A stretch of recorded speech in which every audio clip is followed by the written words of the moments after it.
മക്കളെ, ഇന്ന് നമ്മൾ ഏക് തിൻക എന്ന കവിതയുടെ ആശയമാണ് നോക്കാൻ പോകുന്നത്.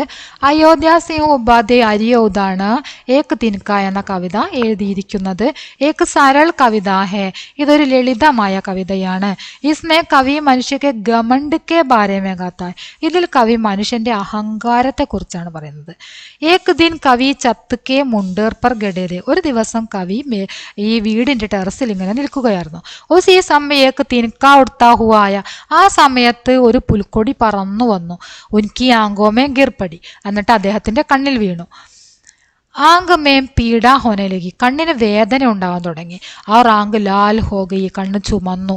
കവി ബഹുത്ത് ബേച്ചേൻ ഹോഗയി, കവി വളരെയധികം അസ്വസ്ഥനായി. ലോക കപ്പടേക്ക് മൂണ്ട് സേ ആങ്ക് സേ തിനുക്ക നിഗാല ശുരു കർദിയ, ആളുകൾ വസ്ത്രത്തിന്റെ തുമ്പ് കൊണ്ട് കണ്ണിൽ നിന്നും പുൽക്കൊടി എടുക്കാൻ ആരംഭിച്ചു. കവിക്ക് മൻ വ്യംഗ്യ കർക്കെ കവിക്കോ സുനാദിയാക്കി, കവിയുടെ മനസ്സ് പരിഹാസ രൂപത്തിൽ കവിയോട് പറയുകയാണ്. തും ക്യോം ഇത്തന ഗർവ് കർത്തേതെ, നീ എന്തിനാണ് ഇത്രയും അഹങ്കരിച്ചിരുന്നത്?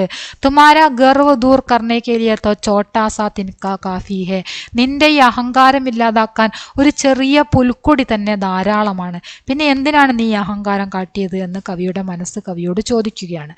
മനുഷ്യക്കോ കിസി ബി സ്ഥിതി മേ ഗർവ് നഹി കർണാ ചാഹിയെ, മനുഷ്യൻ ഏതൊരു സാഹചര്യത്തിലും അഹങ്കരിക്കരുത് എന്ന സന്ദേശമാണ് കവി ഈ കവിതയിലൂടെ നമുക്ക് നൽകുന്നത്. കവിതാക്കി ഭാഷ സരൾ ഹെ, കവിതയുടെ ഭാഷ വളരെ സരളമായ ലളിതമായ ഭാഷയാണ്. നമുക്ക് വായിക്കുമ്പോൾ തന്നെ മനസ്സിലാക്കാൻ പറ്റുന്ന രീതിയിലാണ് ഇതിൻ്റെ അർത്ഥങ്ങളൊക്കെ വരുന്നത്. അതുകൊണ്ട് തന്നെ ഇതിൻ്റെ ആശയം പഠിക്കാനും വളരെ സിമ്പിളാണ്.